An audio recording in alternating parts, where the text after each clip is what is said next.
Welcome to another Physics, Latam, High Energy, and Mathematics seminar. Today, we are honored to have Professor Enrico Pajer present the talk Cosmological Correlator. Just a kind reminder, the second part of this lecture will be given tomorrow at the same time. Enrico Pajer is a member of Department of Applied Mathematics and Theoretical Physics and part of the General Relativity Research Group at the University of Cambridge. His current research interests are inflation, large-scale structures, and CMB and other topics in theoretical cosmology, quantum field theory, string theory, and general relativity. During the seminar, if you have questions, please use the raise hand feature on Zoom and I'll give you speaking permission. Alternatively, you can send your question in the chat box and you are encouraged to open your camera. Now I'm pleased to hand over the session to Professor Enrico Pajer. Thank you again for accepting our invitation. Yeah, thank you, Jesse, a lot for the introduction, and also Daniel for the invitation to participate in this nice series of lectures. So I was asked to give some overview, so I'm gonna discuss the general topic of studying quantum field theory in curved space-time, and as a concrete example, I will usually talk about the sitter, with the eventual goal of using these calculations to make predictions for the natural observables of cosmology, which is what is measured in the sky when we perform cosmological observations. So as I can see, there's going to be a pretty wide range of people and expertise in the audience. So please do ask me questions, especially early on, so I can pitch this at the right level. The material here I presented at a couple of PhD schools over the summer. And I'm going to start definitely for today and maybe part of tomorrow, start a little bit more slowly and review the general formalism. And then just in the last hour, maybe I will try to speed up and connect to what current research, some of the questions in current research are about. I will share with you this handwritten slide that I'm writing right now. So, okay, feel free to take notes or not take notes. So please do interrupt me at any time. You can raise your hand or you can just speak up. Actually, don't care. That's fine. You can just interrupt me. And I think, yeah, let's try to make it as useful for you as possible. Okay, so the idea is to give you an introduction to cosmological correlators, and eventually I'll mention something about the cosmological bootstrap, but maybe I'll just say an introduction to cosmological correlators. So I will use these, and I will be writing just the first couple of slides. I wrote them already just because it's the summary of what I will do for the lectures. So I'm kind of thinking of today being 2 lectures and tomorrow being other 2 lectures. I will start with kind of pretty slowly, really trying to give you some motivations and generalities. Why are we even studying this? What's the story? And maybe I'll give you some kind of crash course in cosmology, especially cosmology of the early universe, in just a few minutes, and the basics of what you need to know. And then we will convince ourselves that we actually measure some quantum field theory correlators in the sitter space-time, so we better learn how to compute them.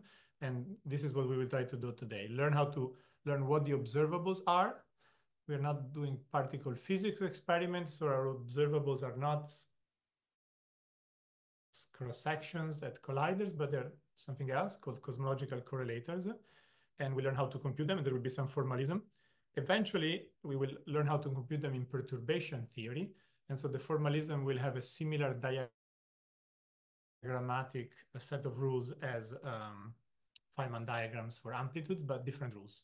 Then I'll give you an alternative formalism, perhaps at the end of today or next time, which is based on the wave function. This is really the wave function that you learned about in quantum mechanics, but you probably have never encountered it in quantum field theory. And finally, if the time allows, I'll try to show you some recent results of how one can take a different approach to the problem and try to predict these observables without computing them by using fundamental principles such as symmetries, locality, unitarity. And I'll show you how some examples of how to do this concretely and what the open questions are. Excellent. And please do interrupt me at any time you'd like. Good. Okay, so these are motivations and generalities, just so that we are all on the same page. Why do I care about cosmology? For me, my drive or my interest in the topic is because I think of cosmology as being the ultimate observational probe of high energy physics. So first of all, cosmology has data. We just look up in the sky and see things. So that gives us data. And the argument I want to make is that data is actually data about high energy physics. This might be very counterintuitive because the photons that you see from a galaxy, a star, or the microwave background are very cold. They're at very low energies. And so you might think that has nothing whatsoever to do with high energy physics, but that's actually not the case because of the interesting history that our universe has experienced. And so I really think of this as, in fact, probably the only way that we will really convince ourselves of what the laws of nature are at very high energies, especially when you allow gravity to be also part of the game and be dynamical, because all of this discussion will involve in a crucial way gravity, unlike discussions for particle physics where gravity is a negligible correction. So in just one little drawing, this is my view of what the history of the universe is in this box. So the horizontal axis here is time. So we are sitting here some 13.7 billion years after some Big Bang. And we look back and we try to see what happens. On the vertical axis, I'm trying to plot various lengths. The main length I'm plotting is, roughly speaking, the size of the observable universe. More precisely, what I'm actually plotting here is the inverse of the Hubble parameter, which I will define in a second. But roughly speaking, this represents the size of the observable universe. And so we see that there have been different epochs in the past. Now we are in a moment in which the expansion of the universe is accelerated and the energy density is dominated by dark energy. However, this hasn't always been the case. Earlier on, most of the energy density in the universe was in the form of matter, mostly dark matter, but also 1 part in 7 is also ordinary matter, like atoms. If we go even further back, actually, most of the energy density of the universe was in the form of radiation, and specifically photons and neutrinos. And earlier on, even conventional standard model particles were very relativistic, so they behaved as radiation. And if we keep pushing, we know that at some point, our model of just standard model particles presumably stops being valid. For one thing, we don't have data. And for the second thing, this model doesn't give us a clear, doesn't give us good prediction for what we observe. So we need to postulate something different that happened at early time. And I will mention what the motivations for this are. So the way our model goes is that we really have some late time part of the model, which is reasonably well tested. But we need to assume that in the first fraction of a second before the hot Big Bang, there was a different phase that was dominated by a new constituent that I will call the inflaton. And most of my talk will be to think of how we can probe this first fraction of a second before the Big Bang by doing observations today. So this phase is called a phase of inflation. The universe was expanding and very quickly. So the metric of the universe throughout the whole cosmological history is always well approximated, at least on large scales, by this metric, the space-time metric called the FLRW metric for Friedman, Lemaitre, Robertson, and Walker. This is almost like Minkowski, except that that space is expanding with a scale factor A of t. And this A of t was a different function in the different epochs of the universe. To estimate how fast the universe is expanding, we can take the logarithmic derivative of A, so A dot over A. This is what defines the Hubble parameter. A dot over A, H. And we know what the Hubble parameter is today. It's 7 kilometers per second per megaparsec. And we think we have a very good understanding of what the Hubble parameter has been throughout the hot Big Bang. However, we don't know what the Hubble parameter was during inflation. We know that it was approximately constant, and I will show why that's the case. And we know the expansion was approximately proceeding at the same rate, but we don't know what that rate was. In fact, this is perhaps one of the two, well, in fact, it's the second most uncertain quantity in physics. So you see that the energy scale at which inflation took place could be as high as 10 to the 13 GeV or as low as 10 to the minus 24 GeV. So it's uncertain by some 37 orders of magnitude. Despite that, the prediction of inflation and the hot Big Bang are completely compatible within this 37 orders of magnitude range with all observations we have ever done. So we're already seeing from early on that some notion of a conformal symmetry is lurking in our description of the very early universe, and we'll mention this later on. Okay, so this, so far, what I said was describing the homogeneous approximation to the universe, thinking of the universe as a place that is the same everywhere in every direction, and it's just homogeneously expanding. But in practice, the universe is not the same everywhere in every direction. After all, if we were to translate halfway between the Milky Way and Andromeda, we would be very cold and quickly dead. And so there are places that are very underdense and cold in the universe, places that are very overdense. So the universe actually has some perturbations. It looks homogeneous and isotropic only when you look at it from very far away and you average it over large regions of space. But in practice, different points have different densities. And there are many different constituents of our universe. One is things like us, which cosmologists like to call baryons. And when they say baryons, they actually mean atoms. But we know there are also neutrinos. There is also dark matter. Oops. There is perhaps something associated with dark energy. There are photons, and so on and so forth. So the second question that we want to ask is, how is all of this distributed across the universe? And we have a lot of measurement because you can just look up in the sky and measure how things are distributed. And we have learned a remarkably surprising fact. It is perhaps one of the most surprising facts that I've ever heard.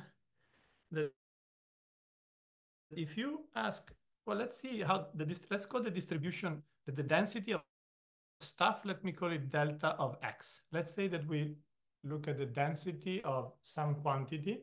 It could be any of these, baryons, neutrinos, dark matter, photon, any of it. Let's just call it A, any of these constituents. And let's look how it is distributed. It's a function of x, it might change. This is an example of this function of x.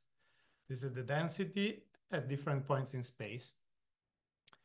Now, if you divide it by something which is the average energy density and the average pressures, this is just a rescaling, then it turns out that this quantity is the same for all constituents of the universe. Let me say this again. Suppose that I tell you that at the beginning, very early on, baryons were distributed in this way as the purple line on this plot.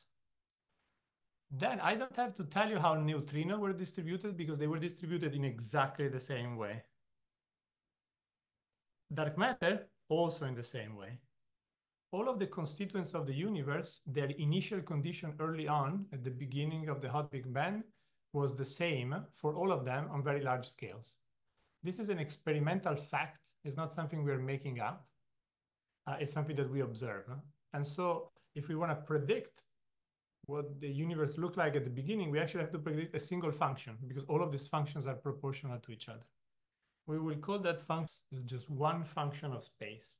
If you give me that function, I know the distribution of everything on large scales. Actually, this is a remarkable thing. So we would like to have an explanation for this fact. This fact has been tested experimentally up to about 1% precision, and it seems to be true. We don't have one single explanation for this fact, although assuming the early universe was very simple, provides a tentative explanation. if before the Big Bang, during inflation, there was only 1 degree of freedom that mattered and everything else did not matter, then that the distribution of that degree of freedom was the only one that determined the distribution of everything else at late time. So this is called the idea of single clock inflation. That inflation was really a very simple moment in which just 1 degree of freedom is all that you need to keep track of. But there are other ideas, especially from string theory, that perhaps the early universe was very complicated. And then you have to work harder to explain why we observe a very simple initial conditions after all. Very good. So we said that this one function that we want to explain, we're going to call it zeta of x. There is a nice interpretation of this function. If you write the coordinates of space-time, so now this is again the space-time. Before I was in the approximation in which space-time was homogeneous. Sorry, my tablet is updating a bit slowly. So if the space-time is homogeneous, the expansion at the scale factor A is the same at every point in space. But if the expansion, the universe is a bit different from point to point, then this scale factor here can be different from point to point. So let me redefine it as A, which doesn't depend on X.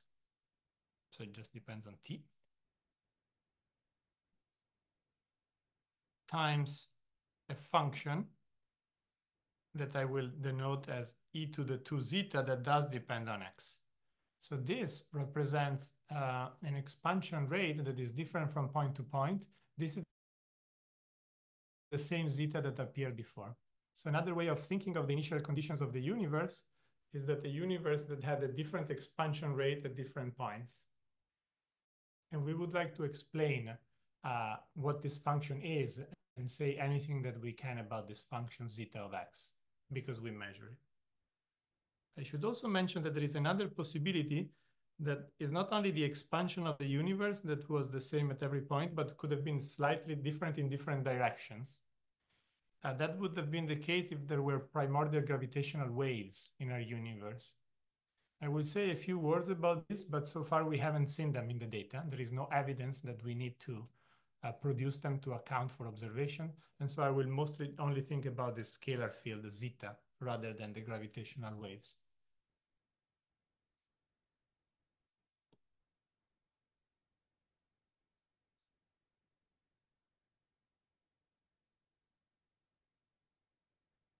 Very good. Okay, maybe I'll just pause for a second to hear if people have questions on what I've said, or if it is clear or not.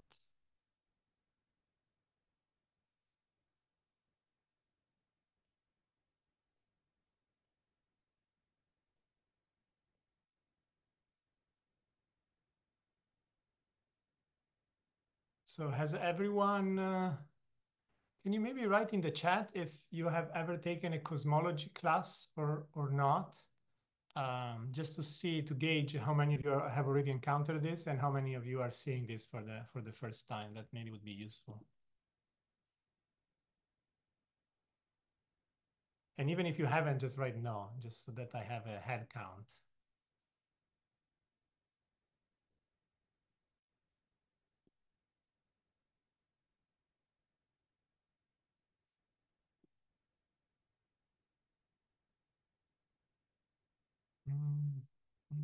No, yes, yes, yes. Okay, we're kind of 50-50 maybe. Okay, so I'll, hopefully then it is worth saying a few more things about cosmology. Okay, so that's maybe even more than 50% say no.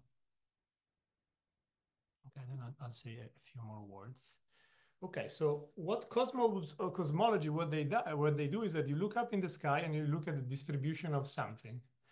In fact, it doesn't really matter what you observe, anything you can measure. Of course, with telescope, we can see very bright objects, for example, galaxies.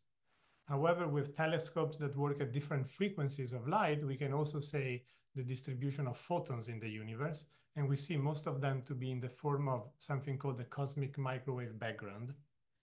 And all of these data sets, actually for us, they play the same role. They just give us information about the distribution of stuff in the universe. So cosmological observations on large scales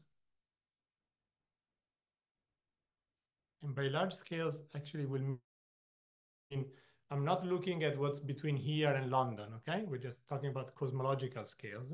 So to put a length scale to it, we're talking at distances that are much, much bigger than megaparsecs. A megaparsec is the typical distance between two galaxies. So we're talking about even larger distances.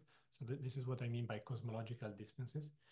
Well, this observation, they all measure the correlations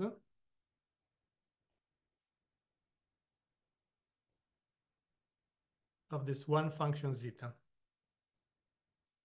So because the laws of nature as we understand them, they are invariant under translations, we cannot predict the function of x. We cannot say this function will take the value 2 here and minus 3 here.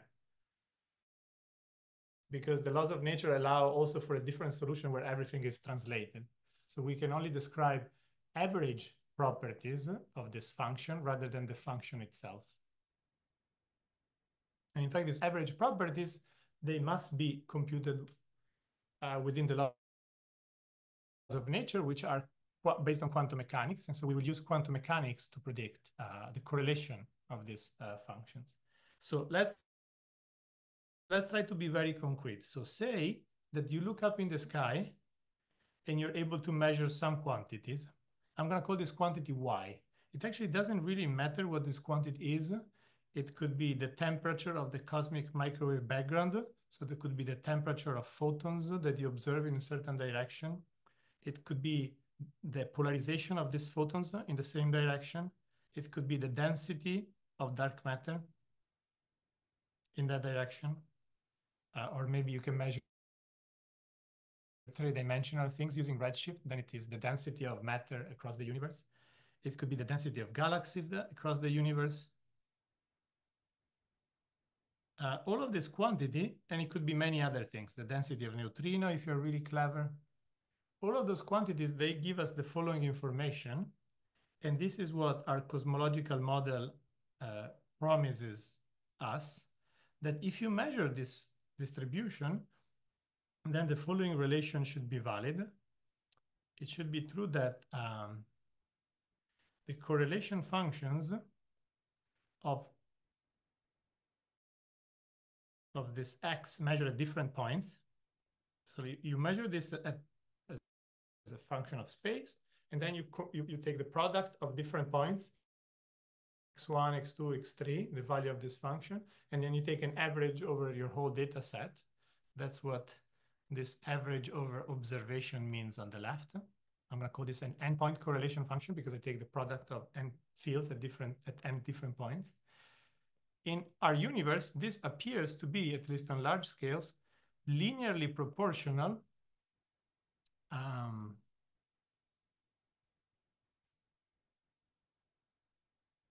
d3ka, a equals 1 to the n.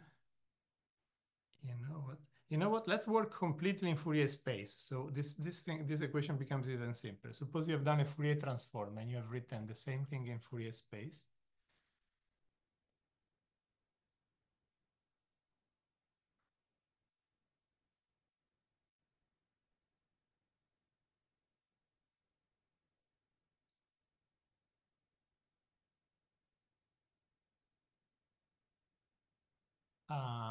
Then this thing that you have measured is actually proportional to the quantum expectation value of this field zeta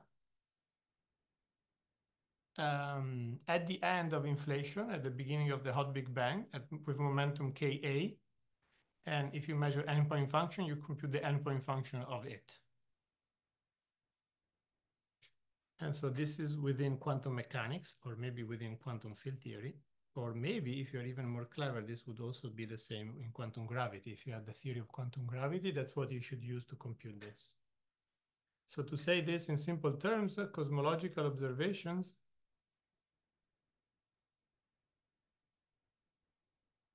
what they do for us is they probe quantum field theory, or if we had such a theory, quantum gravity, correlators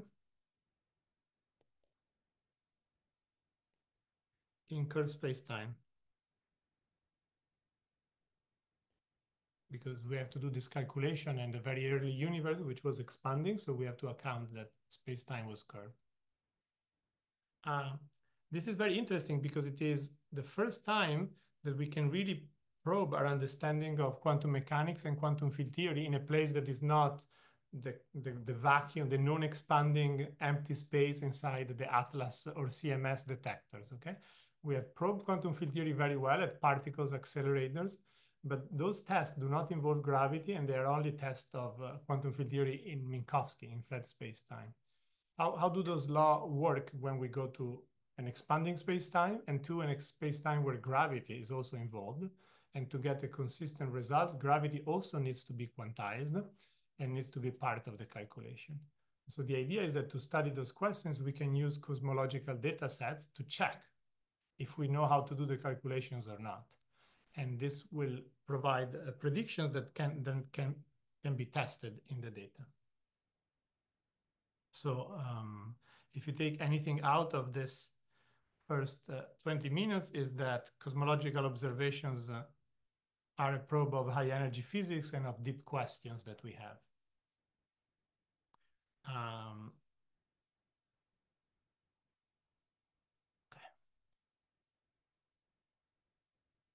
Okay, so now, from now on, I will only focus about what happens in the first fraction of a second of the Big Bang, so before the hot Big Bang, during this period called inflation. And we have reasons to believe is that the primordial, meaning during this period of inflation, the space-time back then was very close to the following metric, which is the same metric that I've written before. Right now I specify that the scale factor is actually exponential in time. So here I'm back to describing the homogeneous approximation. This will be the background on which we do the calculation. Okay, notice it's not too different from Minkowski, except the only difference is this. In fact, we can make it look even more similar to Minkowski, which is where we usually do quantum field theory, by changing the time coordinate, and we redefine it, and we define a new coordinate that is called eta, that I will refer to as conformal time.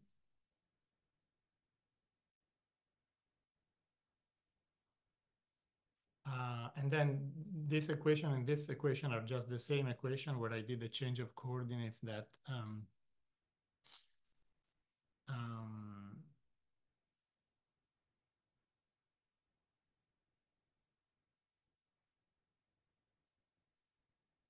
d eta is equal dt e to the minus ht. This is the relation between the first coordinate and the second coordinate. It's just a change of variables.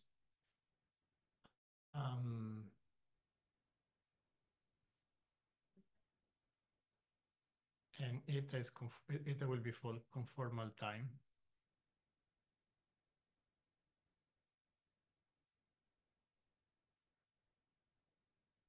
Okay, there is some evidence for this. I will not describe the evidence in very much detail. I can tell you the two pieces of evidence. One is that we know for sure experimentally that the distribution of everything in the universe needs to be explained from a phase that goes before the hot Big Bang. Any explanation that comes after that necessarily needs to violate causality, and so presumably is not a viable explanation. And the second piece of evidence is that the correlation function of we will observe them to have a particular property that suggests that the early space-time was indeed described by this metric. This metric has a name, and this is called de Sitter space-time.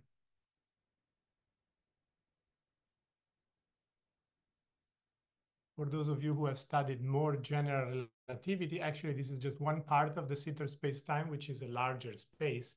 This is what is called the Poincaré patch, actually. But if you don't know what that is, you can just think of this as the Sitter space-time.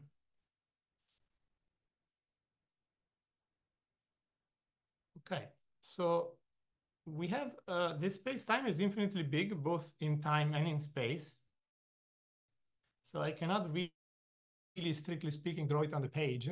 However, Penrose came up with a clever trick to draw infinite space-times with infinite volume and infinite time on a page, even on a small page. So his idea is to depict the infinities at a finite position, so we can still talk about them in graphical ways. And so the actual diagram, Penrose diagram, or sometimes called the conformal diagram of the sitter, the S conformal diagram, is a square.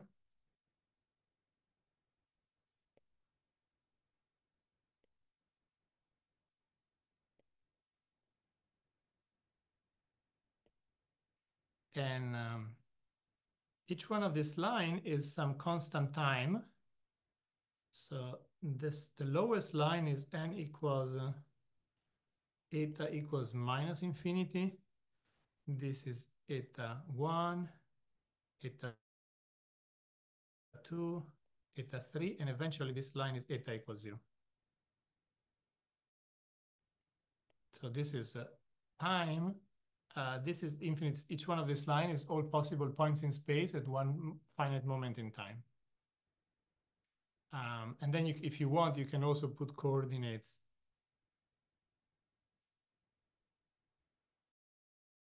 in R. So in this plot,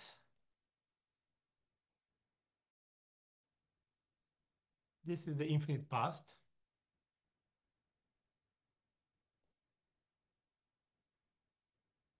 And this is the infinite future.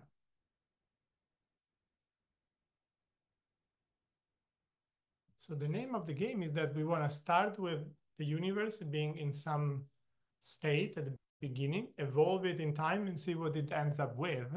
And then that is what we should measure today to be to confirm whether our theory of the primordial universe was correct or not.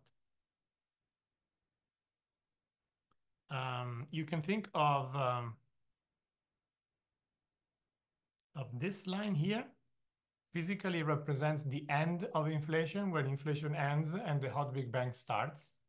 And so if we knew the distribution of this field zeta, at that time, we could use that as an initial condition for the hot Big Bang. So we could use that as an initial condition here. And if we multiply times this transfer functions delta, which are known functions that can be computed by numerical codes in a fraction of a second, then we can always predict observables.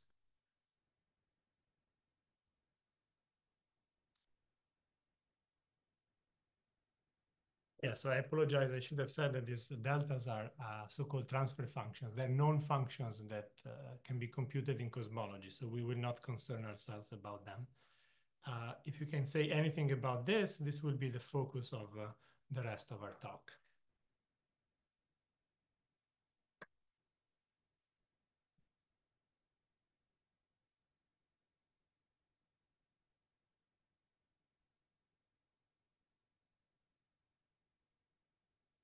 And so the goal of cosmology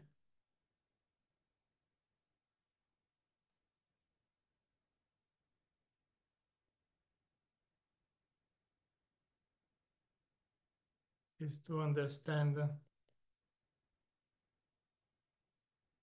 primordial cosmology, quantum field theory, or if you have such a theory, quantum gravity, in, well, at least approximately the Sitter spacetime.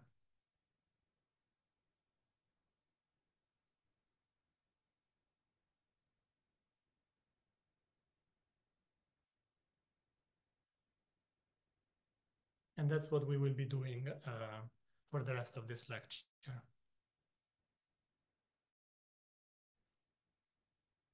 So this comes to the end of my motivations. So because we measure it and because it's related to some fundamental questions, we're going to try to study as much as we can about how to do quantum field theory in this background, which is called the Sitter spacetime. Any questions about what we discussed so far?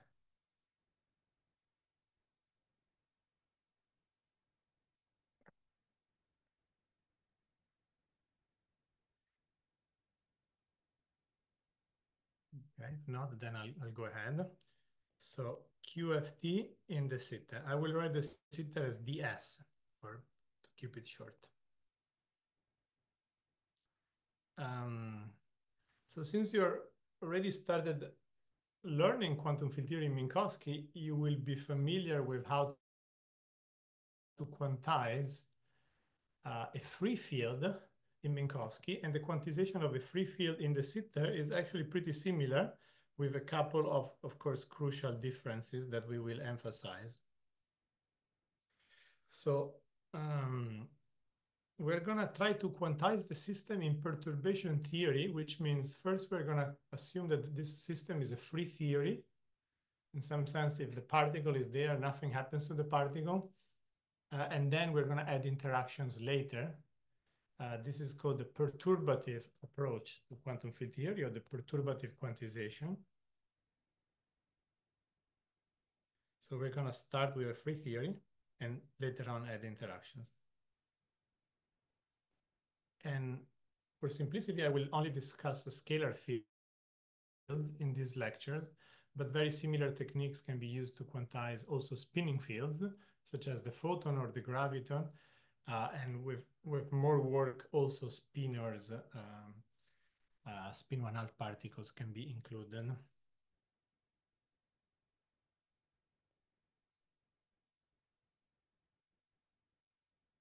So I'm imagining of having a free scalar field, which is a classical quantity, and I would like to define it as a quantum operator.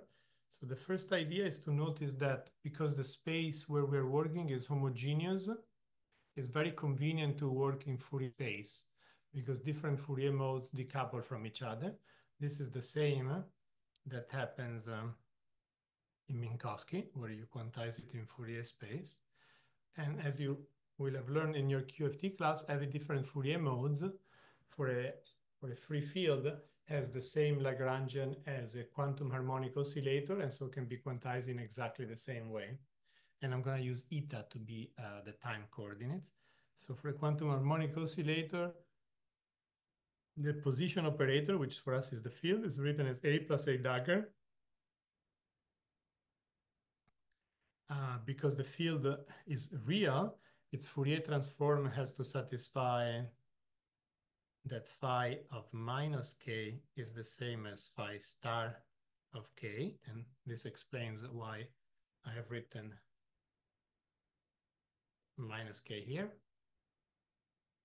And what's different from flat space is the way this evolves in time. So now I'm thinking I'm in the Heisenberg picture. So this operator evolve in time. It's a free theory, so it only evolves according to the free Hamiltonian. But the free Hamiltonian in the sitter is not the same in Minkowski, so the time evolution is not as simple as e to the I omega t, but is an arbitrary function of time that we will compute in a second.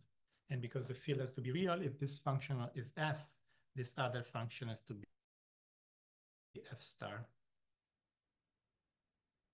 Yeah, I'm sorry that my tablet is not updating as quickly as I'm speaking. So f of k, f of eta are called mode functions.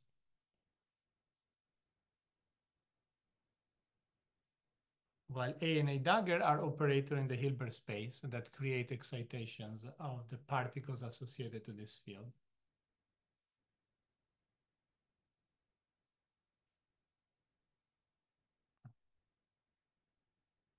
The mode functions are obtained by solving the classical equations of motion. So they obey the classical equation of motion. So the classical equation of motion for a free massive scalar fields, they take the same form that they take in Minkowski, where box is the D'Alembert operator.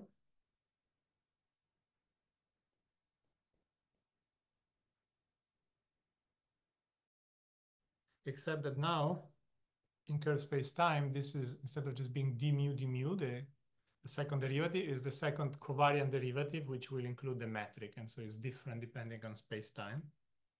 And then when this acts on F, this will give us some solution, which is what we want to compute.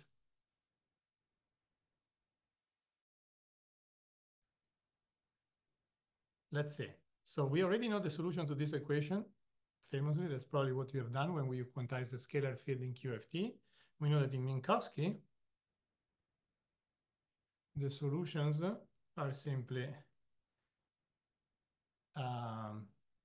e to the minus I omega t. And if you work out the details of what the correct normalization has to be for this to satisfy the canonical commutation relation phi comma pi equals I, with the factor just I, you will discover that the correct normalization is 1 over square root of 2 omega, where omega is given by the square root of k squared plus m squared. And it's the frequency of the system, so it's the frequency of these excitations. In the sitter, unfortunately, things are not so simple. And the mode functions are much more complicated. In general, they are Hankel functions, which are linear combinations of Bessel functions. And you can convince yourself that the equation I've written above can be rewritten as a Bessel equation. I'll give you the precise expression for general masses, but it's a bit scary looking, but I'll still give it. So square root of pi over 2h times eta is always negative, so I have to write minus eta if I write the exponent. It is not integer. And then the Hankel function of the first type, h nu, of minus k eta. So this is an Hankel function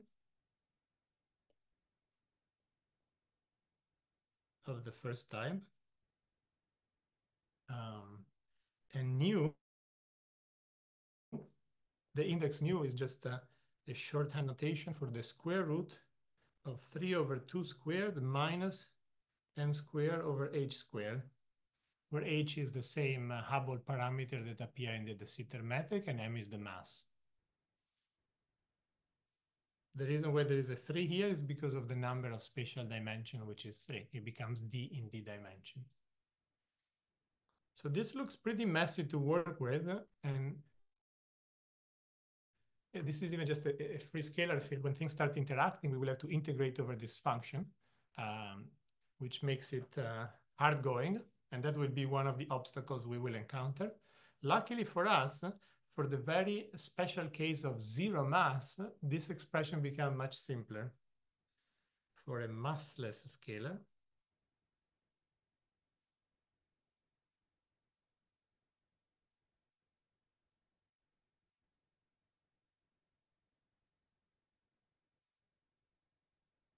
the function is simply h over square root of 2k cubed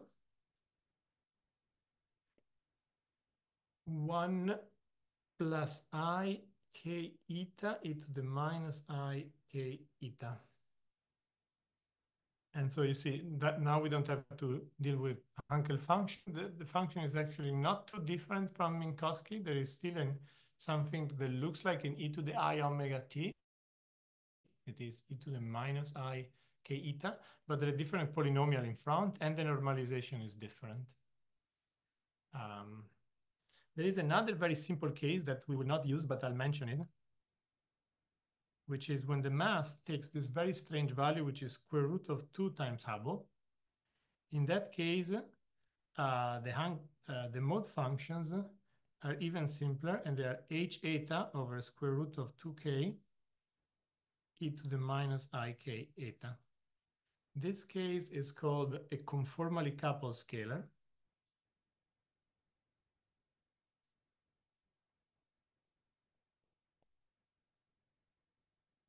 And it's actually secretly a scalar in Minkowski, because the scalar has a particular coupling that doesn't feel the expansion of the universe. This is why this is often a very useful toy model for concrete calculations. but most of our discussion today will always work with massless scalars. And I'll explain in a second why we care about massless scalars more than anything else. Of course, once you do this, if you want to do quantum mechanics, you have to build a Hilbert space on which these act as operators. And so the Hilbert space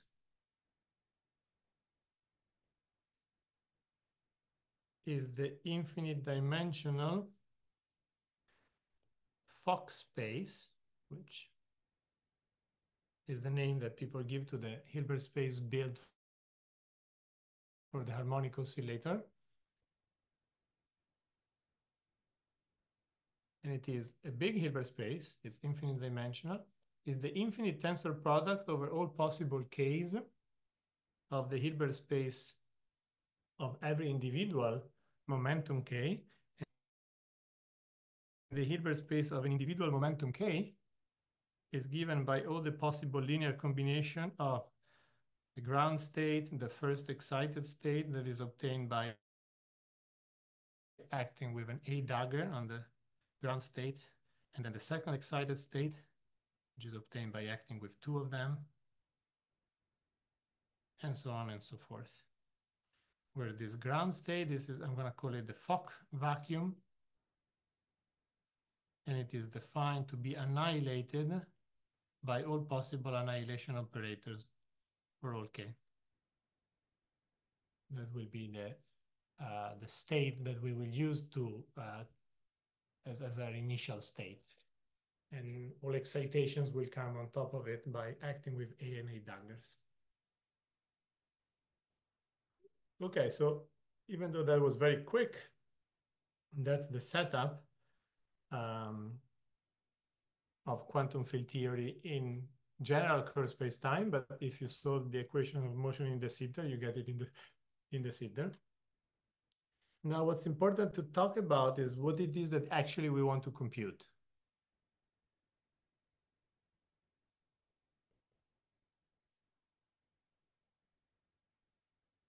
So usually you want to compute an observable. Sometimes you don't quite compute an observable, but something that is very close to an observable. And so that would be our case. And so observables, the thing we want to compute are precisely this correlation functions that we discussed in the introduction. If we knew the correlation function of that field zeta, then we knew the distribution of everything in the universe. And so we want to learn how to compute them. So more generally, we want to know correlation functions of fields. So we want to compute correlation functions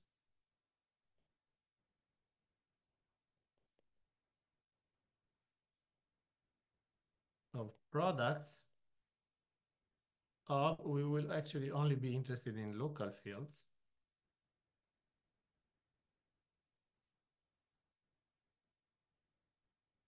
So the thing we're going to denote those with this symbol, where the angle brackets represent a quantum expectation value, and there will be a product over different fields, for example, at position XA. And so this will be my shorthand notation for choose a vector in the Hilbert space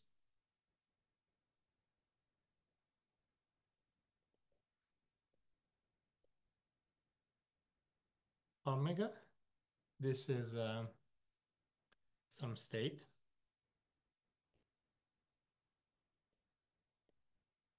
And this is the same state on the right and on the left. And then we compute the average of those operators in this state. That's the thing I want to compute. Now, in a free theory, this would be relatively simple, but we will also learn how to compute this in an interacting theory, which is what we haven't discussed yet. So, of course, to compute this, I have to tell you what state I wanna choose. And so we will choose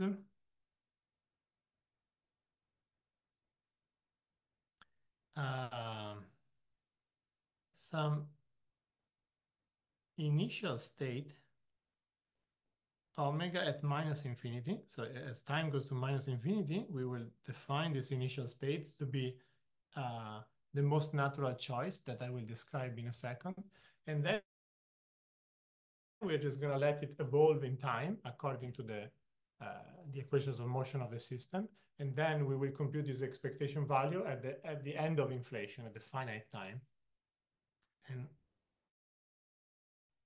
to evolve it, we'll choose some initial state and we'll evolve it with a Hamiltonian.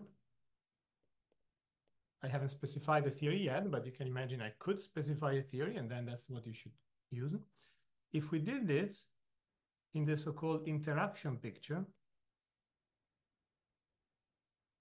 which is the one that you use to actually do calculations, and this is the one you will also use in Minkowski quantum field theory to compute amplitudes, for example. It's a picture in which, unlike the Schrödinger pictures where operators don't evolve and states have the full time evolution, this is a mixed situation in which operators evolve according to the free part of the Hamiltonian and states evolve according to the interacting part of the Hamiltonian. So in this interaction picture, this particular expectation value take the following more explicit form. You start with a state at minus infinity. You evolve it with the time evolution interaction picture by an infinite amount of time from minus infinity to eta. You insert the interaction pictures operators.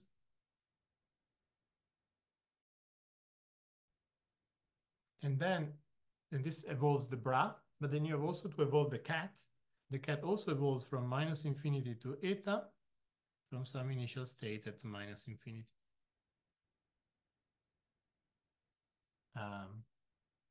Okay, so this is a little bit more explicit. It's important that we say what this U is. U is this time evolution operator in the interaction picture, and it evolves you from one time eta 1 to a time eta 2, and is given by Dyson's famous formula, the time-ordered exponential,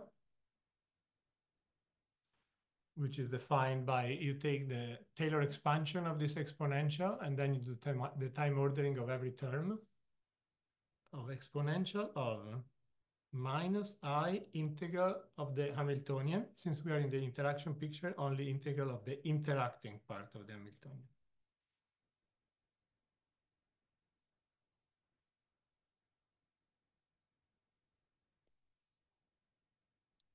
This is the same time evolution operator that you use, for example, to compute amplitudes and to derive the Feynman rules in the canonical quantization. So this is the interaction Hamiltonian.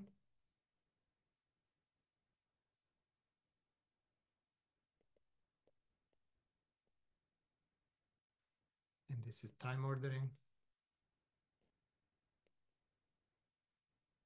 Time ordering means that all the operators, the early operators go to the right and the late operators go to the left.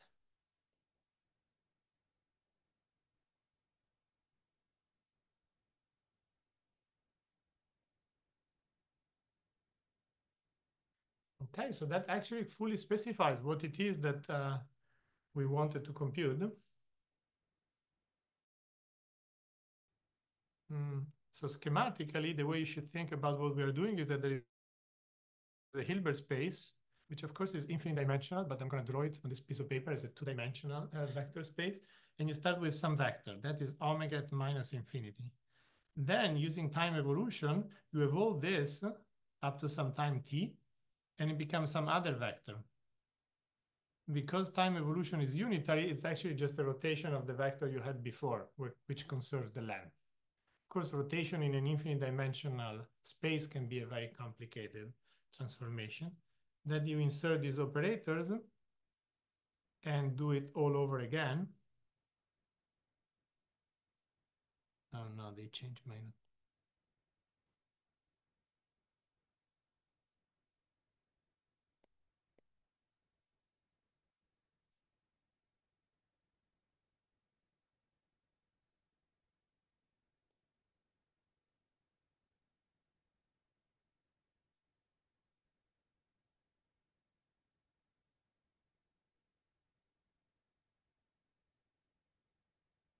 And you do the same also for the bra, not just for the cat. Of course, the difference is that to evolve the bra, you have to use U dagger instead of U. And this is a bra instead of a cat. Okay, so this is what the correlation function is. As you can see from the way I define it, it is really an observable. And if you compute the correlation function of a Hermitian operator O, it will be a real quantity, which is a good thing since you're supposed to measure it in a detector that can only measure real numbers. Okay. Any questions at this moment?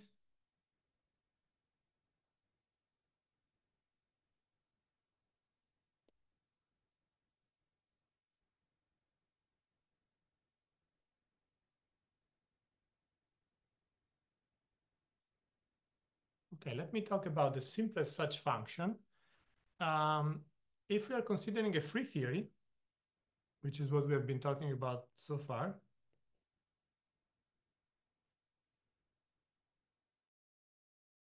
well, things are very simple because the interaction Hamiltonian by definition is zero. So actually, the state doesn't evolve. E to the I 0 is just 1. Moreover, this is true.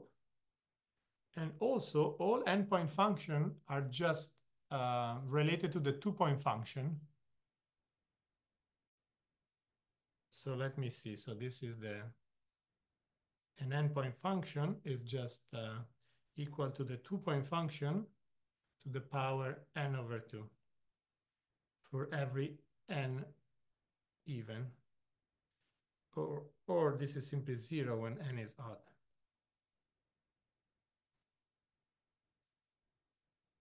This is a common property. For example, if you think a free theory is a Gaussian theory and you're making an average over an odd number of random variable, since they have half the chance of being positive and of being negative, if they are odd, this is 0. If they're even, this is just a certain proportional to the 2-point function.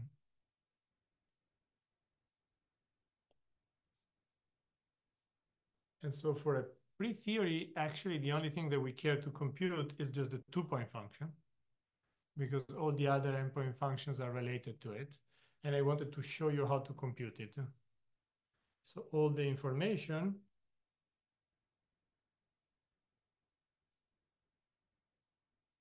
is in the 2-point function. And in Fourier space, this is called the power spectrum. This is the word that cosmologists use, maybe. Enrico, there is a question on the chat. Oh, yeah, thanks. I can read for you if you want. This is the same S-matrix formalism as in QFT? Yes. Yes, it's exactly the same. The only thing that changes is what it is that we are computing, but the formalism is the same.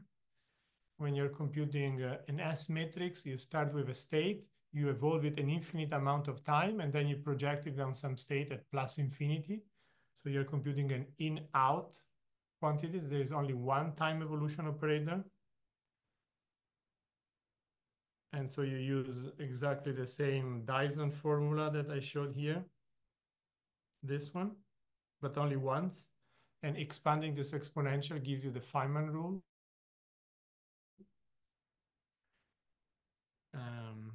So in an amplitude, you would only compute this. But because now we are computing a correlation function, sorry, the slide is not updating as quickly. Because we're only computing a correlation functions, actually we have to evolve both the bra and the cat in time. And so the formalism is similar, but we are computing a different quantity. Maybe another comment is that the quantity we are computing is an actual observable. Why, when you compute an amplitude, that is not an observable, it's a complex number. You can obtain an observable from it if you square it and you get a cross section. Well, this quantity is directly an observable. Good. Yeah, if you have some other questions, or maybe this is a good time to pause. I don't know what we are Hi, doing. I have a question. Yes. We are interested on, for example, we don't need the LZ reaction formula because we are not interested on S matrix elements, right? That's correct. Yes. So these correlation functions that I'm defining are very close to the thing that you would hit with the LSZ reduction formula to compute an amplitude. But here we don't do the LSZ, we just actually compute the correlator and keep it, because what we are measuring is really the distribution of the field. We are not really able to count the number of particles in the universe, or that's not a convenient way to describe what we are measuring it, because there are so many that it's easier for us to describe the distribution of the field. And then what we compute actually is really a correlation function of the field. So you're right, this does not have an LSZ projection attached to it. You could do it, and then you would get something that you might try to call a de Sitter S matrix. And that would be an interesting possibility that is being explored at the moment, but for the moment, we're not doing any LSZ. Yeah, I mean, the S matrix elements is only important in the in-out formalism, right? That's correct. It really depends what is the question that you're asking. If you have in mind an experiment in which you set up the initial state and you want to know the probability to get a specific final state, for example, what's the probability that that a pion goes into 2 photons, then the amplitude really answers that question. But that is not the setup that we have, and is not the type of measurements that we do on the system. So that's correct. So this formalism is called the in-in formalism because both the bra and the cat are actually the same state. One is just the Hermitian conjugate of the other. They're the same state. Well, when you compute an amplitude, one is the in state, for example, 2 electrons, and the other is the out state. It could be 2 muons or some different state. Yeah, so that's the difference. Okay, I see. Many thanks. When the in state and the out state are the same, that really has a chance of being an observable, because then if you put a Hermitian operator inside, the thing has to be real. Well, an amplitude per se is not real. It's only when you square it that it becomes. You take the norm square, then it becomes real.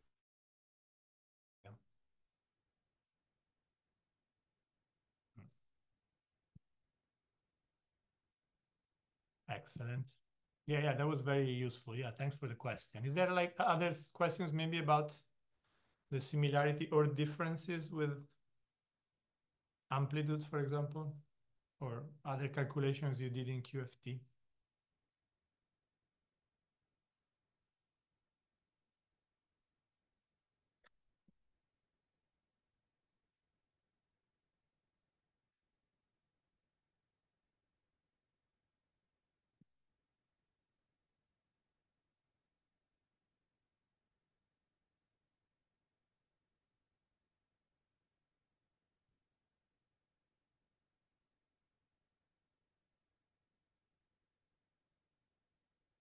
This phi of k, phi of k prime. So the question was, why should I compute a 2-point function? Well, let's make a simpler example. Let's think that the only thing that you have is not even in quantum mechanics. It just is just you have a stochastic variable. And the stochastic variable has a probability distribution function. The probability is just a Gaussian, e to the minus x squared over 2 sigma. Then the only thing that you care about is what is x squared. And the result will be sigma squared. Any other endpoint function will be completely fixed by this. Because once you know the 2-point function, you know the full probability distribution, and then any other endpoint function will just given by this. So a free theory is very much like a Gaussian distribution. If you remember, perhaps when you studied quantum mechanics, you studied the main system. The main toy model was the quantum harmonic oscillator, in which the wave function is Gaussian, which means that the old probabilities are also Gaussian probabilities. And in that case, all endpoint functions are just given by, specified by the 2-point function. Does this help, or should I maybe try to explain it in different terms? No, it is understood. So remember, in a quantum harmonic oscillator, the wave function is e to the minus x squared. And then the probability, which is the wave function square, is e to the minus x squared. Okay, there is also and so free theories should be really thought of theories that are fully specified by their 2-point functions. And since so far we only studied free theories, that's the only thing we want to compute is the 2-point function. Great, yeah, thanks a lot for the question. Some other questions that can help also your colleagues understand, or can help me explain this better?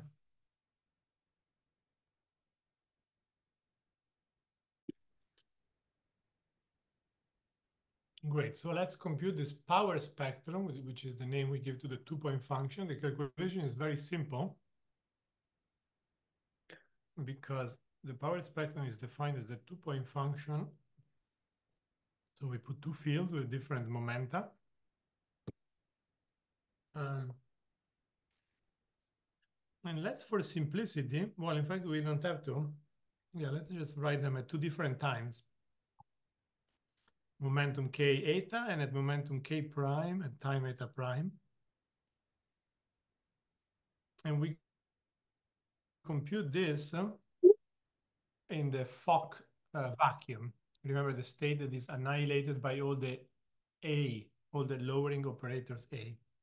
So the first thing is A of k f of eta plus Hermitian conjugate.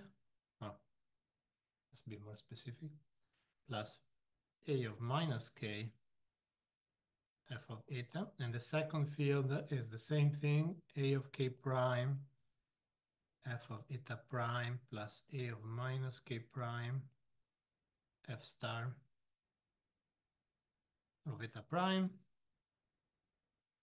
Because A annihilates the ground state, this term is 0. And the same because A annihilates the state. And the same is true is that if I think of a dagger as acting on the left, when it acts on the bra rather than the cat, I do a dagger, so it becomes A acting on the ground state, so that's also 0.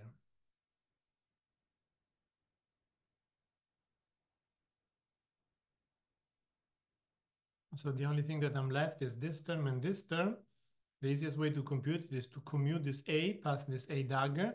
When it commutes, it gets to the 0 and it annihilates. So I'm only left with the commutator, which I should have written for you before. I didn't write it, but I'll write it again.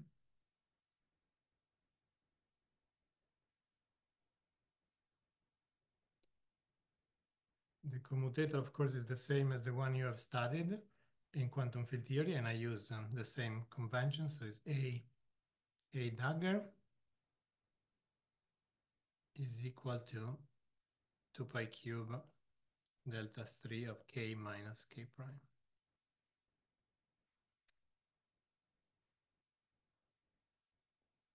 And then we find from this simple calculation, then we commute this past this. The commutator gives me a delta function between k and k prime. Here there is a minus, so it's actually k plus k prime.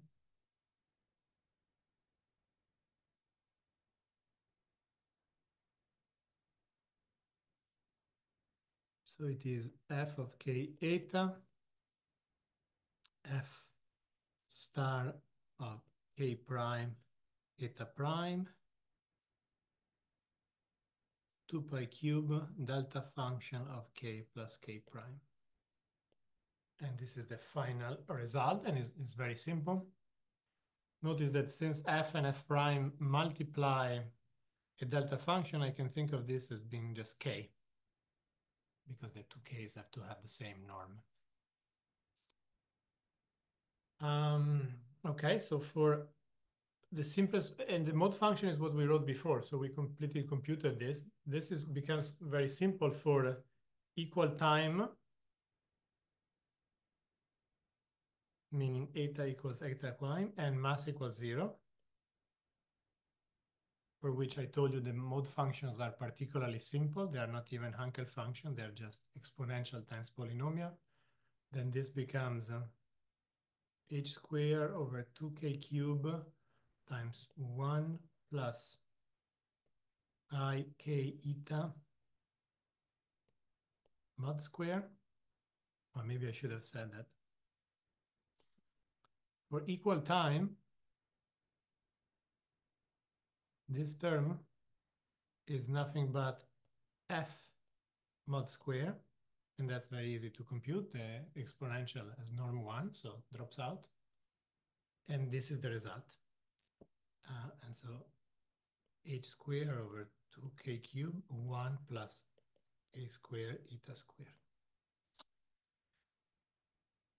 As I said, we are able to, what we care about is what happens at the end of this phase of the Sitter expansion, so at the end of inflation. And so at the future,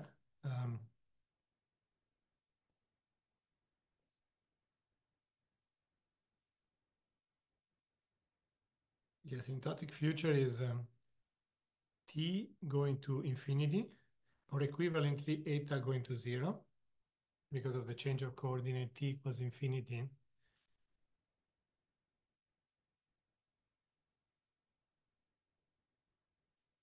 Maybe I should have said that time goes from minus infinity to plus infinity. Eta goes from minus infinity to 0. And this is the future.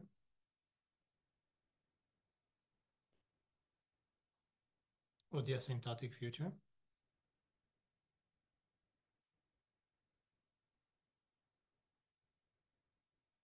So there we have to take the expression,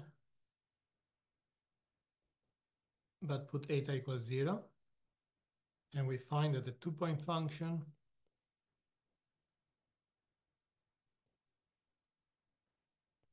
is equal to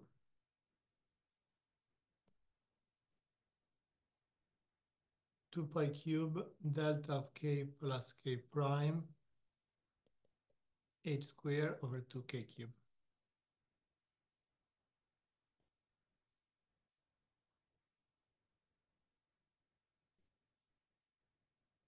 Okay, so we computed a 2-point function. Notice that this 2-point function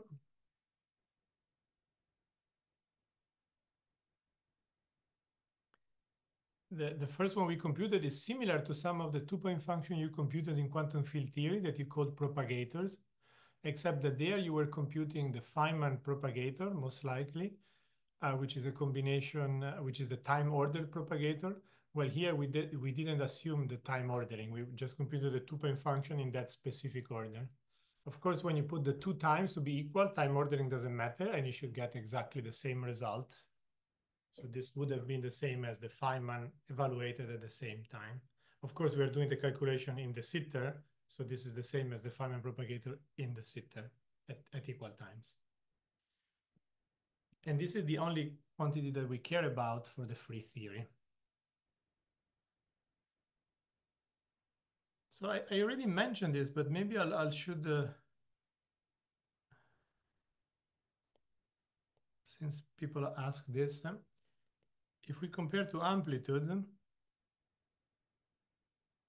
for amplitudes, the thing that we are computing up to maybe a delta function, it is the expectation value, sorry, it is the transition amplitude of the time evolution, which is time order e to the minus I interaction Hamiltonian integrated, from some in state at minus infinity to some out state at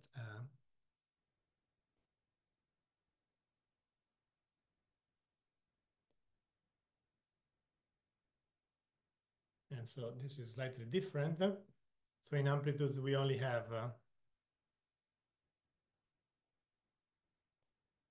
only one time evolution operator.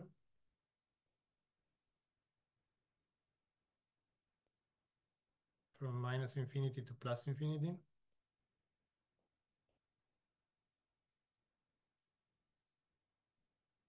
Well, in correlation function, of course, we have two. So that's the main difference. So maybe I'll just leave that comment there. Okay. For these lectures, we will always choose as initial state the Bunch-Davies state.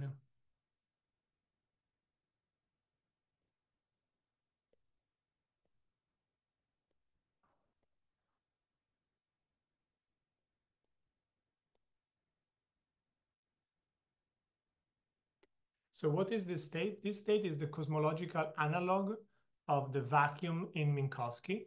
There is a subtlety in cosmology, which is in Minkowski, there is a unique state that is invariant under all the isometries of Minkowski, which are given by the Poincaré group. And that state is what we call the vacuum. We like the vacuum to be invariant because it means there is nothing. So if you move it around, it remains itself.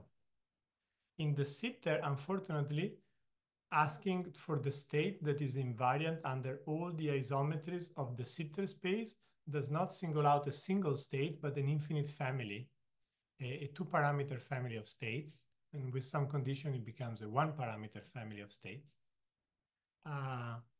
These are known as alpha vacua. However, if you additionally impose the restriction that the ground state in the sitter looks like the ground state in Minkowski, if you look at very short distances where the expansion of the universe should be negligible, for example, in this room or in this galaxy, then there is a unique state that has this property, which is called the Bunch-Davies state. So this is a unique state that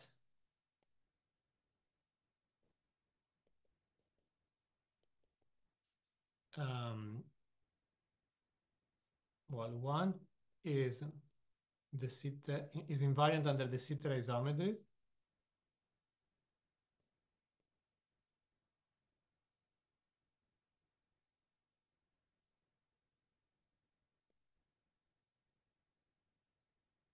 And I should have mentioned, the sitter, just like Minkowski, has 10 isometries, and they form a group. In Minkowski, this group is called the Poincaré group. In the sitter in 3 dimensions, the group is called SO4,1.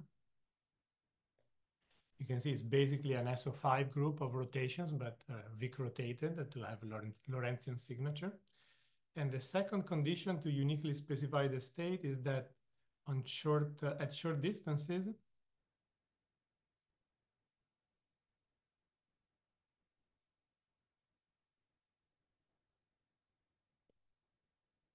it reduces to the vacuum state to the Minkowski vacuum.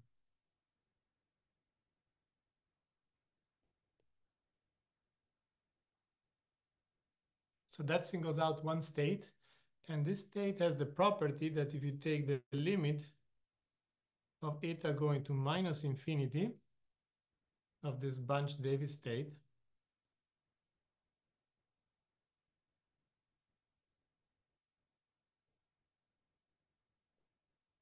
it asymptotes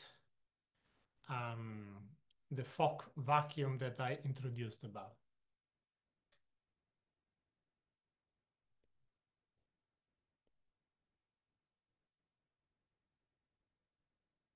The one that is annihilated by all the ladder operators, all the A's.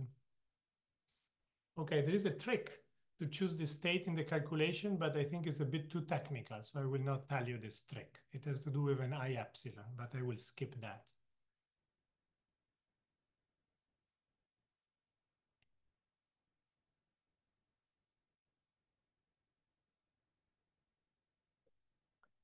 Okay, so note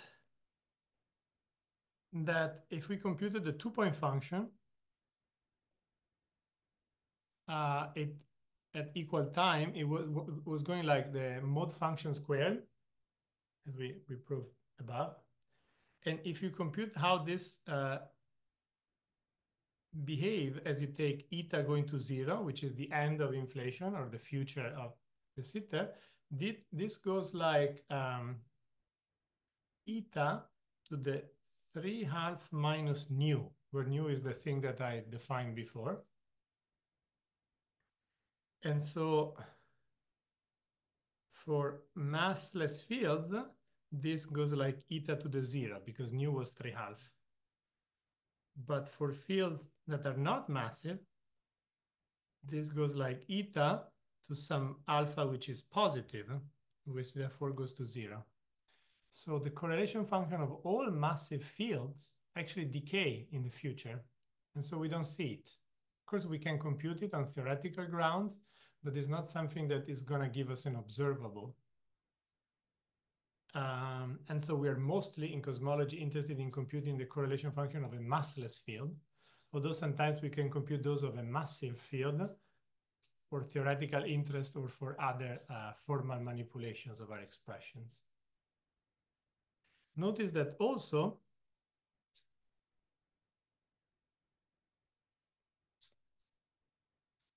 all derivatives decay. What do I mean by that? Suppose that you have the derivative of some field, for example, d mu phi, something like this.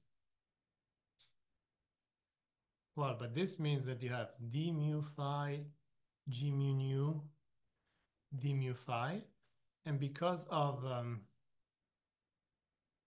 the metric, the de Sitter metric, g mu nu is just the Minkowski metric divided by a squared.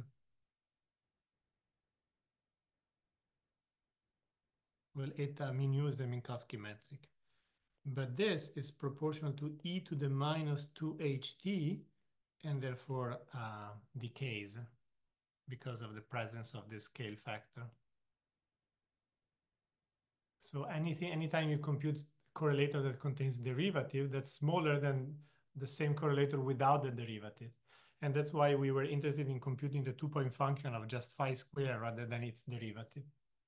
Because of the same reason, the two-point function of the momentum conjugate to phi square, which is phi dot times a squared, also decays.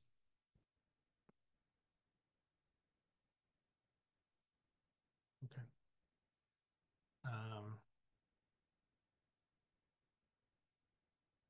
So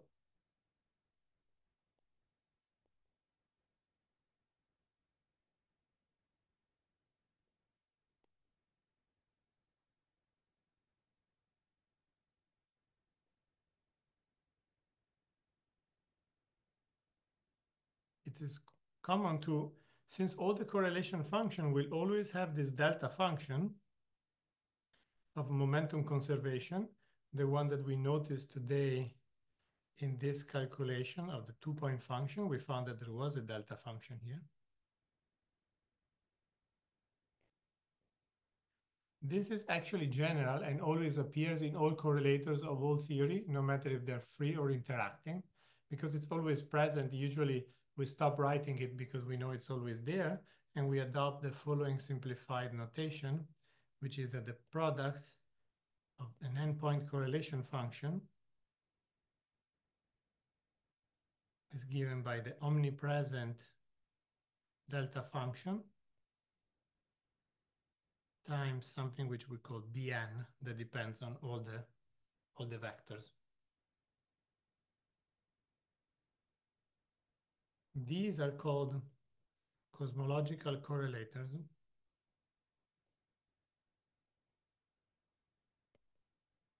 And they're usually computed when eta A, all the time they're all equal, and they're taken to 0, meaning at the end of inflation. Although, of course, you can compute them at finite time.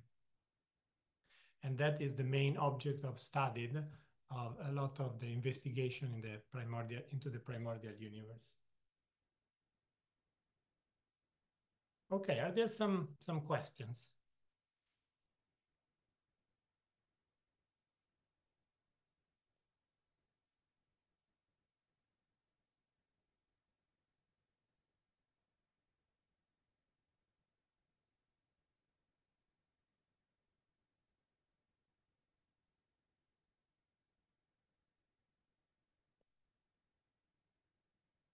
No questions. Okay, so how do we compute these correlators in a theory that is not free? In a free theory, we have seen how we do it. In a known-free theory, you have to do a little bit more work.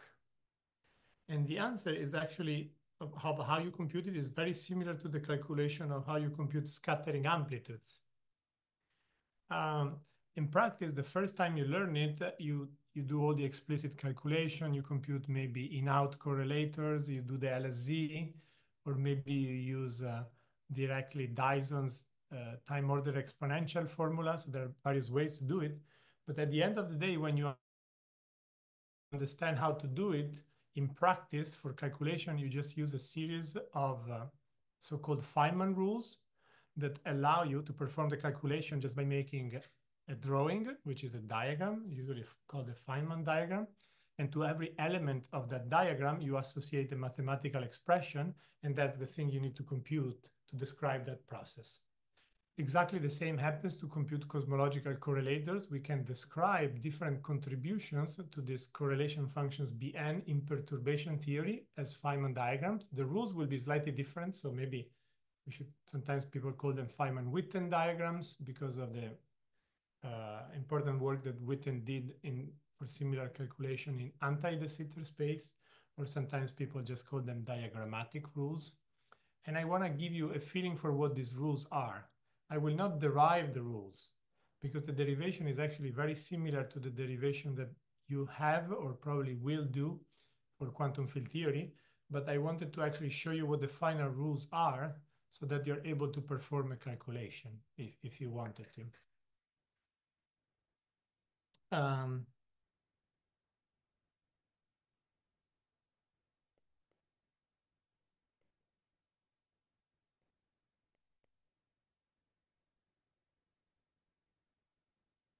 Good, so these are the diagrammatic rules.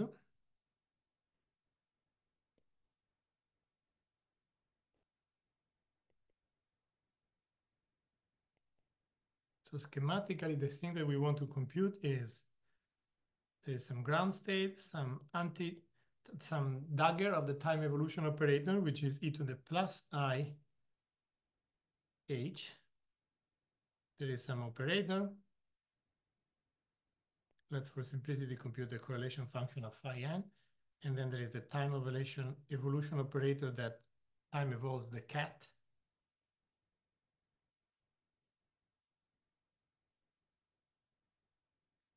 And then there is the cat.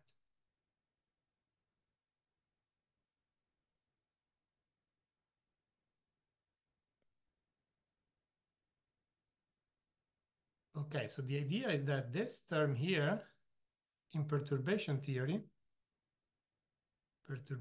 this is going to be 1 plus I integral h minus integral h squared plus dot dot dot.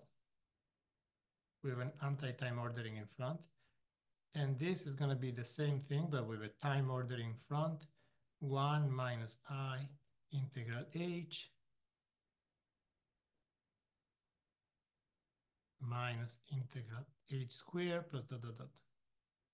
Okay, so to order by order, this is just going to be the product of a bunch of fields.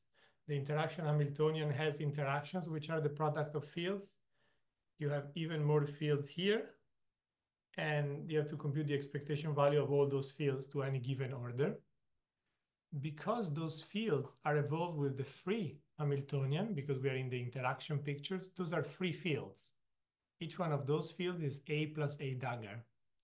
So the product of many of them is the same as the product of many A's and many A daggers together. So it's the expectation value of a bunch of A and a bunch of A daggers in some order. And as you probably will have learned in quantum field theory, there is a nice theorem that tells us always the result of such an expectation value, which is called Wick's theorem, that tells you the expectation value is equal to the product of all possible pairwise contractions. The contractions of two fields is where you substitute those two fields with their propagator. And if you take all pairs and substitute them with their propagator until you have no fields left, that's the result. If there is an odd number of fields, then the result is 0. And so to describe graphically this, what we do is that, first of all, we draw a diagram.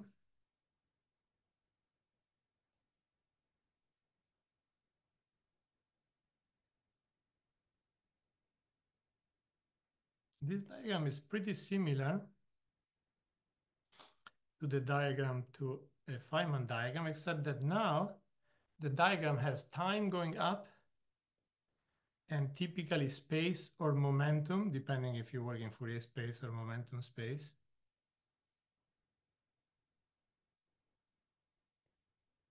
Going in the other direction. Then this diagram will have vertices. Every vertex represents one instance of the interaction Hamiltonian.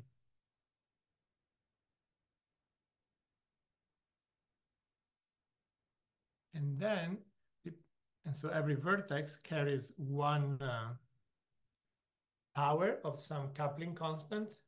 And in perturbation theory, we expand in the coupling constant. So we want to have an infinite number of vertices. And the only difference is that now we have to keep track of whether the Hamiltonian that we are talking about comes from the left or comes from the right. It's clear that we have to keep track of it because one comes with a plus and one comes with a minus. But even more importantly, one is inside an anti-time order and one is inside a time order. So we really have to keep track. So to keep track of this, we will have two types of vertices. This is where things are different compared to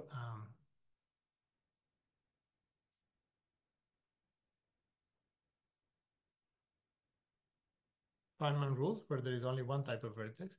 And if something is coming, from the expansion of the time evolution operator, we'll put a circle that is filled. And if it is coming from the expansion of the anti-time evolution operator, we put an empty circle. This horizontal line is not the propagator. That's a great question. This horizontal line represents the time at which you compute the correlation function. So suppose that you compute the correlation function at time eta, then that time eta is represented by this time. In principle, we could also not draw that line. That line is there to remind us that we are computing the expectation values of operators all at the same time. So each one of those points there represents one different field, phi of k1, phi of k2, phi of kn. And because they're all at the same time, we draw them with this horizontal line that reminds us.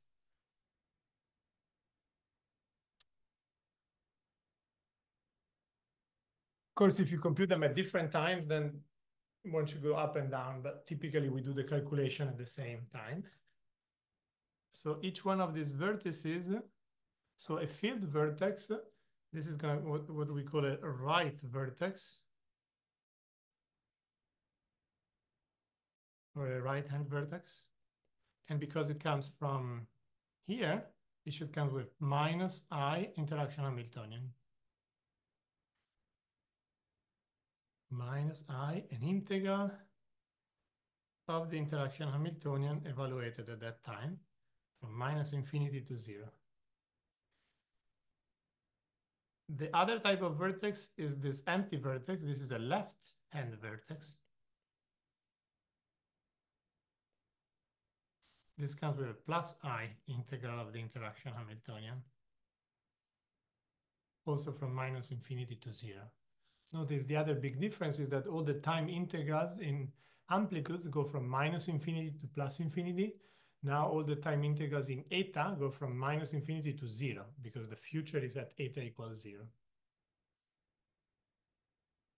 Great, good. Then propagators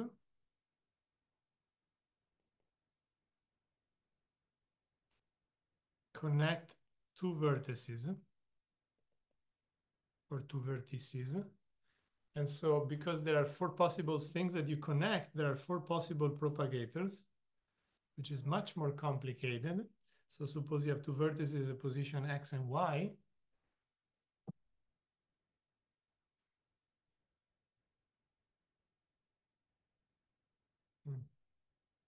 at momentum position K and K prime, then this represents the contraction of two vertices here. For example, this would be one such contraction. So there is a field phi here, another field here, and you contract them when you apply Wick's theorem. That contraction gives the two-point function of that field. Since it's inside the time ordering, that's the time-ordered two-point function, which is exactly what you call the Feynman propagator. So this sometimes is called GRR to remind us that you're connecting a right vertex to a right vertex. Momentum K, time eta, momentum K prime, time eta prime. This is equal to the time order two-point function in the vacuum of phi of K eta, phi of A prime, eta prime. We know that this is always proportional to a delta function. And so actually this only depends on momentum conservation. So the momentum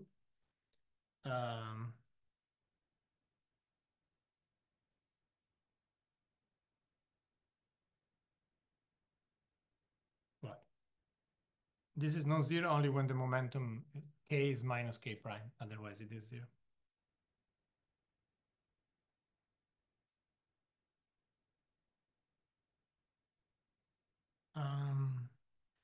There is another, okay, but we can actually also write it explicitly. So let me write, so this is non-zero only when K prime is minus K. So let me just write it minus K. And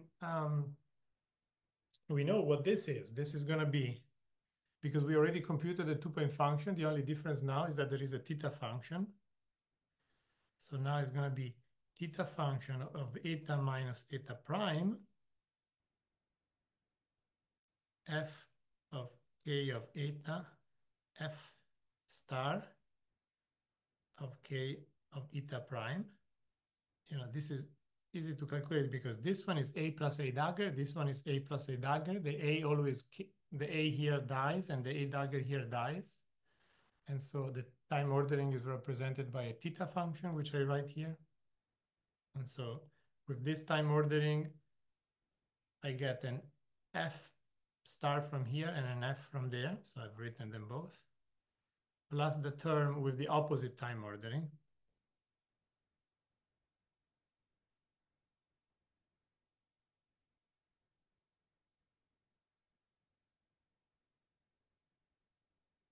Which means that the order of these fields was inverted. And if it is inverted, now I get the A dagger from the one on the right and the A from the one on the left. And these F's are the mode function that I've given you before. So now we have all the information to know what this propagator is. It's fully specified. Good. What about the propagator where I contract two interactions that are both empty? Well, that's the same, except that there is an anti-time ordering here. The only thing that changes is that. So it should be the same as the complex conjugate of this. Because complex conjugate changed time ordering into anti-time ordering. So the other propagator that connects a left vertex with another left vertex, I'm going to call it G left left.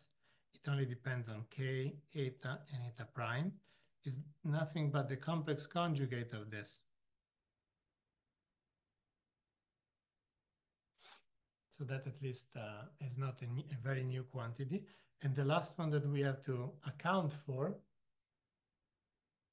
is the one in which we are contracting a left field with a right field. This one is what we call G left right. Momentum conservation says that it's non-zero only if the momenta are K and minus K. It can still depend on two momenta. And now that comes from the contraction of an operator here with some field here, so a field to the left and a field to the right. These two are not inside the same time ordering, and so they can have an arbitrary ordering with respect. There is no time ordering, it's just the 2-point function, the same we computed above. So this will be simply the one. This is just a normal 2-point function.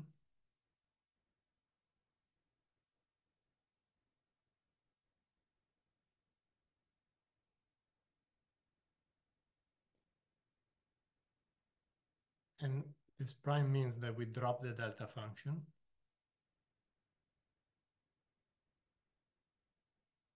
The Dirac delta.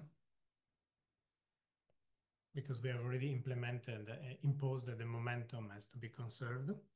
And then from the first phi, we get f of eta, and from the second one, we get f star of eta prime for the same momentum. If you check, you will soon realize that it's actually the same as the complex conjugate of the G right-left propagator that goes from a right to a left vertex, because everything is exchanged in order. Great, that's almost everything you needed to know to compute these correlators. Now with this knowledge, with these Feynman rules, you're actually able to do the calculation of any desired correlator to any order. Of course, in practice it might be complicated, but this is what you need. The last thing that you need to know is that there are lines from the bulk to the boundary. So for example, there are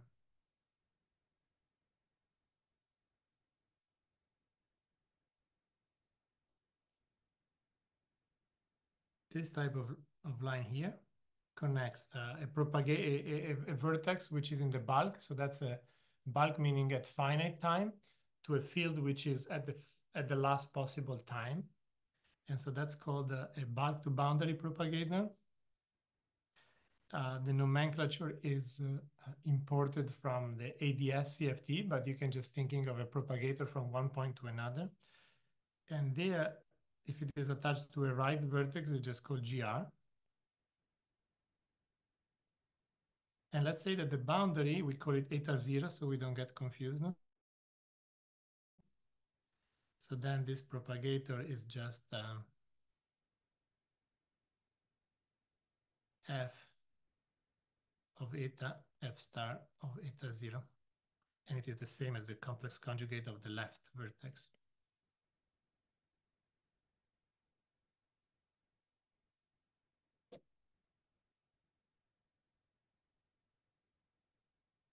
Great, okay, so that concludes the Feynman rules. If now you specify a theory by specifying a certain interaction Hamiltonian, in principle, you're able to compute anything. And to conclude this lesson, I will give you maybe a single example, since we're all a bit tired.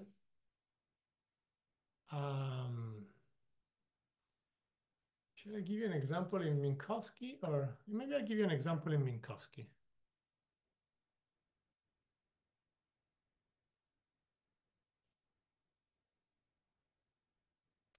Since all of this formalism can be also used to compute correlators in Minkowski, and maybe next time I will do an example in the sitter. Let's imagine that the interaction Hamiltonian is lambda over n factorial of phi to the n. This is perhaps the simplest possible interaction you can imagine in Minkowski. Then Bn, the correlator,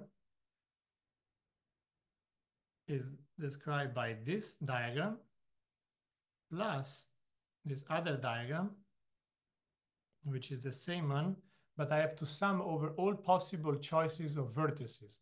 So for every vertex, I should allow it to be a left vertex or a right vertex. So if I have V vertices, there will be 2 to the V different diagrams.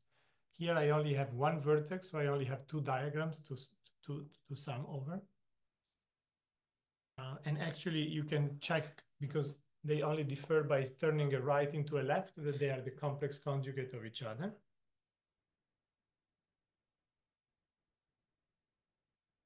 So let's write the first vertex. It has a minus I integral of the Hamiltonian, right? Because there is one vertex, which is a right vertex, so minus I. There is a lambda factorial divided by n factorial. I attach n legs to it, so I have n factorial ways of doing it. So there is a combinatorial factor. And then you have to do the integral in the time. Let's compute the correlation functions at time equals 0 from minus infinity.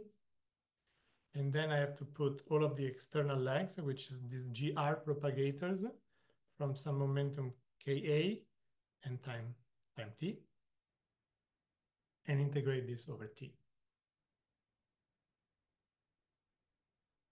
This is the first diagram, and then I have the second diagram, but the second diagram is just a complex conjugate of the first. So this is just 2 times the real part. I get lambda and factorial cancels. So 2 lambda, the real part, of minus I, the integral in dt. Now, what are all of these mode functions? They all are 1 over, remember the mode functions were 1 over square root of 2 omega e to the minus I omega. So there is 1 over 2 energy A, and I have n mod functions.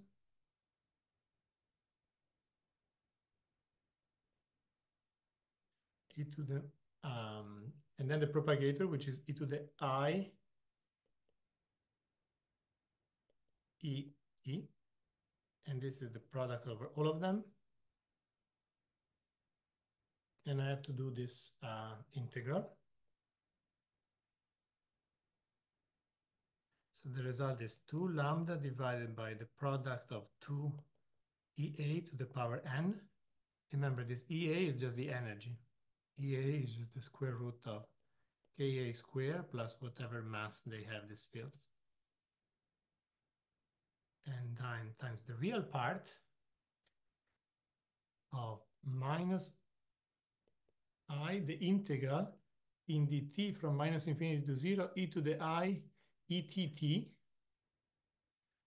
where I have introduced E total to be the sum of all the energies, since the product of the exponential is the exponential of the sum. That integral is very easy to do because it's just the integral of an exponential. So to project on the right vacuum,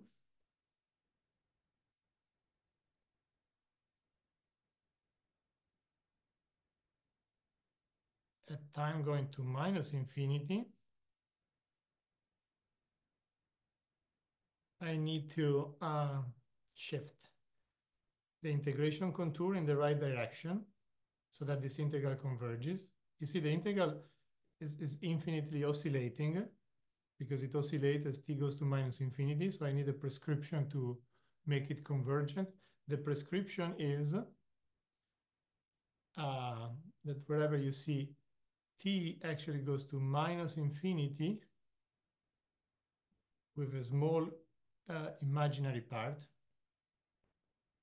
they call I epsilon. And then you take epsilon to 0 at the end of the calculation. So like this, oops, minus I epsilon. Like this, it converges.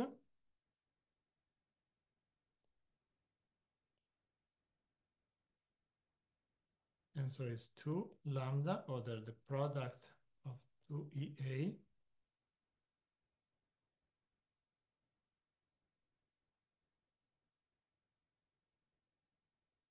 and what is the integral of that is just minus I times 1 over I ET evaluated from minus infinity 1 minus I epsilon to 0. When you evaluate it at the lower boundary, it just gives 0, so you can drop that. And when you evaluate it, the I cancels.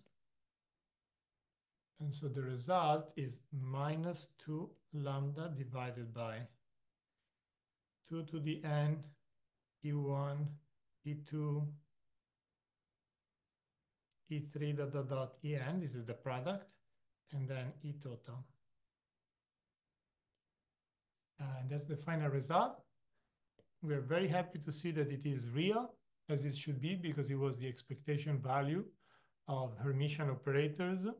It doesn't depend on time because we're evaluating at t equals 0, and you can convince yourself it has the right dimension for a correlation function.